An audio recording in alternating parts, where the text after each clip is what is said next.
The metallic scent hit me before anything else. That cup of coffee sitting there, seemingly innocent, yet something in me knew better. 3 years of marriage had taught me to question everything, especially when it came with that smile from James. That hollow smile that never quite reached his eyes. "Don't you want to try the coffee I made especially for you, honey?" he asked, his voice dripping with an affection I once believed was real. I was sitting at my sister-in-law Nina's immaculate dining table in her Nashville home. Monthly family brunch, a tradition that had somehow morphed from pleasant gathering to psychological warfare. My name is Christina, and at 29, I never imagined I'd be questioning whether my own husband was trying to poison me. But after countless accidental of food poisonings and too many nights doubled over in pain, caution had become my constant companion. Especially around Nina. She had this way of orchestrating situations that always left me sick or humiliated, wearing that same innocent expression my husband now displayed. "How thoughtful of you," I replied, forcing warmth into my voice while my mind raced with suspicion. The aroma wafting from that cup wasn't like any coffee I'd ever smelled. It reminded me of last month, when I'd ended up in urgent care after drinking tea at Nina's. The doctors couldn't explain my symptoms, and Nina had insisted she'd made the tea exactly the same way as her own. She watched me now from across the table, absently stirring her untouched coffee. "James has become quite the barista lately," as she remarked with that smirk I'd grown to dread.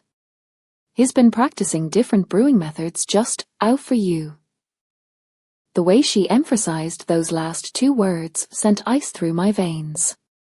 I'd noticed James spending more time at Nina's lately, claiming they were planning an anniversary surprise. But something felt wrong. The whispered conversations that stopped when I entered rooms. The strange texts I'd glimpsed on his phone. And now this coffee with its peculiar scent. I lifted the cup, pretending to take a sip while studying their expressions. James and Nina exchanged a quick glance, a flash of anticipation that confirmed everything I feared. Making a show of checking my phone, I stood abruptly. "Oh, would you look at that? I need to make a quick call for work. Nina, would you mind if I use your study?" As I walked past Nina's place setting, I deliberately stumbled, quickly switching our coffee cups in the confusion of steadying myself. "I'm so sorry," I exclaimed, straightening. "I'm such a klutz sometimes." Nina waved off my apology with a tight smile. "Just try not to break anything in the study." I nodded and hurried away, my heart pounding against my ribs like it wanted to escape. Through the study doorway, I could still see them at the table. Now I just had to wait and watch. I gripped the door frame, my knuckles white as Nina lifted the coffee cup to her lips. Part of me wanted to stop her, to warn her, but I needed to know the truth. I'd spent too many nights in emergency rooms, too many hours doubled over in pain, always after sharing meals with them. It wasn't always like this. When I first met James at a friend's wedding 3 years ago, he was charming and attentive. Nina had seemed welcoming too, inviting me to family gatherings and offering to help plan our wedding. But looking back, the red flags were waving wildly in my face. The way she would accidentally spill things on my dress at important events. How my food always seemed to have extra seasoning when she helped cook. The incidents started small, an upset stomach here, a mild allergic reaction there. James always had an excuse ready, and maybe it was something you ate earlier or you must be coming down with something. But the pattern was becoming clear. The worst was 2 months ago when I ended up hospitalized after eating breakfast at their house. The doctors found traces of something they couldn't identify, but James convinced everyone I must have taken expired medication. A slight tremor in Nina's hand caught my attention. She set down the cup, her face suddenly pale. "James," she said, her voice shaking. "Something's wrong." James looked up, his expression changing from confusion to horror as he realized which cup she was drinking from. He jumped up, knocking over his chair. "Nina, what's happening?" Nina's hands were trembling violently now. I feel. She tried to stand but stumbled, grabbing the edge of the table for support. "James, what did you put in that coffee?" I stepped out of the study, my phone already recording. James was beside Nina now, his face ashen. "That wasn't supposed to be your cup," he whispered. But in the silence of the dining room, his words carried clearly. Nina's eyes widened with realization and fear. "Call an ambulance," as she gasped, sliding to the floor. "Please, I can't." I dialed 911 immediately, my hands steady despite the chaos unfolding before me. Nina was on the floor now, her body racked with violent tremors. James knelt beside her, panic written across his face as he realized their plan had backfired spectacularly. "Emergency services?" "Yes, we need an ambulance at 1542 Maple Grove Drive," I said clearly, keeping my phone recording with my other hand.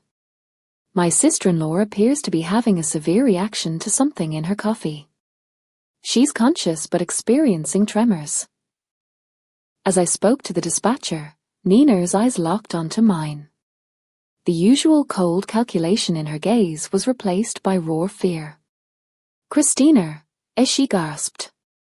"You switched, oh you knew."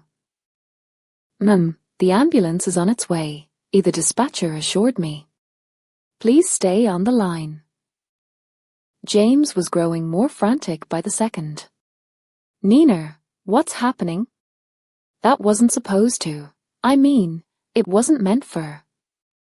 "Shut up, James." Nina snapped through gritted teeth, her anger momentarily overcoming her distress. "This is all your fault. You said it would just make her sick enough to miss the board meeting next week. You promised it wouldn't be traced." My blood ran cold. The board meeting where I was scheduled to present my proposal for a major client account. The same account Nina had been trying to land for months at our competing firms. Everything started clicking into place. "The tea last month," I said, my voice surprisingly steady. "And the breakfast incident 2 months ago. Those weren't accidents, were they?" Nina's face contorted with another wave of pain. "The tea, that was supposed to keep you home during the Johnson contract presentation. But you went anyway." She clutched her stomach, doubling over. "James said. He said we just needed to discredit you. Make clients think you were unreliable." The sound of sirens filled the air outside. James stood up, backing away from both of us. "Nina, stop talking. You don't know what you're saying." "I know exactly what I'm saying," and Nina spat, her words slurring slightly. "We've been planning this for months, ever since Christina started outperforming me at every client meeting. You were supposed to make sure she drank it today." The paramedics burst through the front door, and I quickly stepped aside to let them work. As they loaded Nina onto a stretcher, I stopped recording and sent the video to my private email, then to my lawyer. James stood frozen, watching as his carefully constructed plan crumbled around him. "I'll ride with her to the hospital," I told the paramedics, my voice firm. "After all, I need to make sure my sister-in-law gets the proper treatment." I met James's terrified gaze. "And I'm sure the doctors will be very interested in knowing exactly what was in that coffee." The emergency room at Nashville General Hospital was a flurry of activity as doctors rushed to treat Nina. I sat in the waiting room, my phone clutched in my hand, replaying the recording of Nina's confession, the tremors in her voice, the panic in her eyes. It was all the evidence I needed to prove this wasn't just paranoia on my part. Family of Nina Anderson, a nurse called out. I stood up, noting James's conspicuous absence.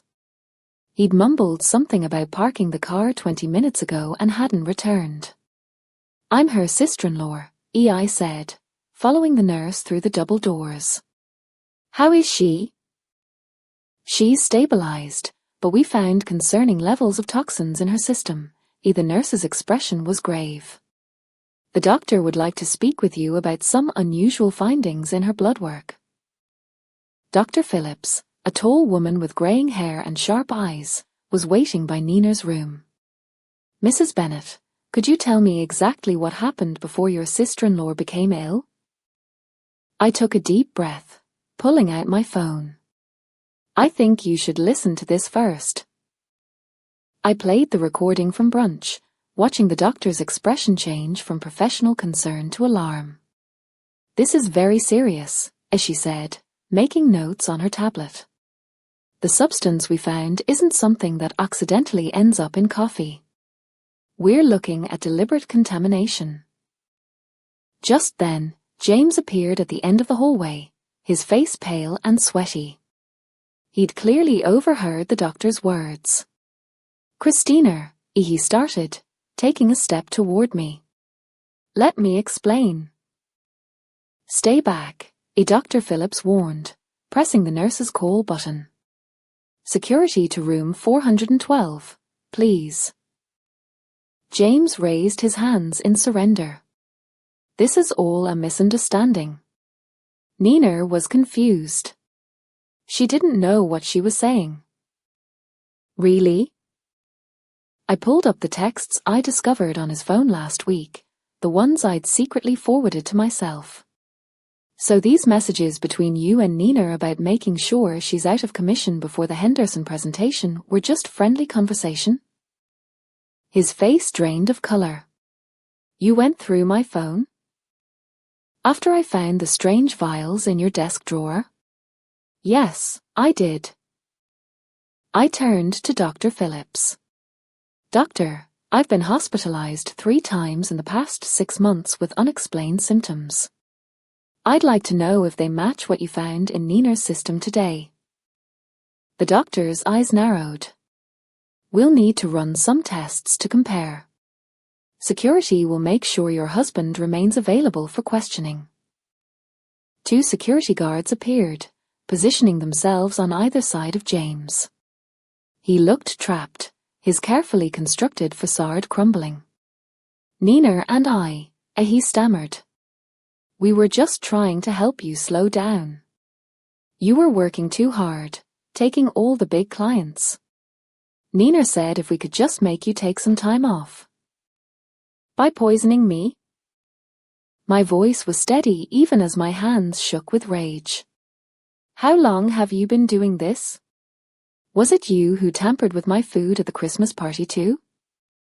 James's silence was all the answer I needed. Behind him, I could see Nina's room, where she lay connected to various monitors. Her earlier bravado was gone, replaced by the fear of someone who knew their schemes had finally caught up with them. Detective Mendoza is on her way, Dr. Phillips said quietly. She'll want to take statements from everyone involved. I nodded, feeling a strange sense of calm. The truth was finally coming out, and there was no going back. Detective Mendoza arrived within the hour, her presence commanding attention in the sterile hospital corridor. She was a seasoned investigator who specialized in domestic abuse cases, and she listened intently as I played the recording from brunch and showed her the text messages. Mrs. Bennett, she said, reviewing her notes. You mentioned previous hospitalizations. Can you tell me more about those incidents? I pulled out my phone again, opening a document I'd been quietly maintaining for months. The first time was in February, after a dinner at Nina's house. I had severe stomach pains and dizziness. The second was in April, the tea incident, and then in June, after breakfast with them. My voice remained steady as I continued. Each time, the symptoms were similar, but just different enough that the doctors couldn't pinpoint a cause. The detective's eyes narrowed as she looked at my detailed log of dates, symptoms, and circumstances. And you've been keeping records ever since you noticed the pattern? I hesitated before pulling out another phone from my purse. I also started carrying a backup phone with a different number.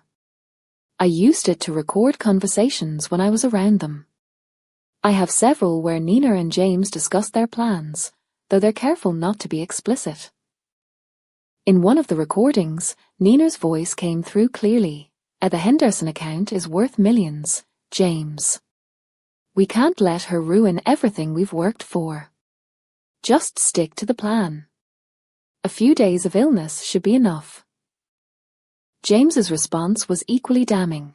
I've got something stronger this time. She won't make it to the presentation. Detective Mendoza's expression hardened as she listened. Through the window of Nina's room, I could see my sister-in-law was now awake, looking significantly less confident than she had at brunch. The hospital is running toxicology screens, the detective informed me. Dr. Phillips has already identified several substances that don't occur naturally.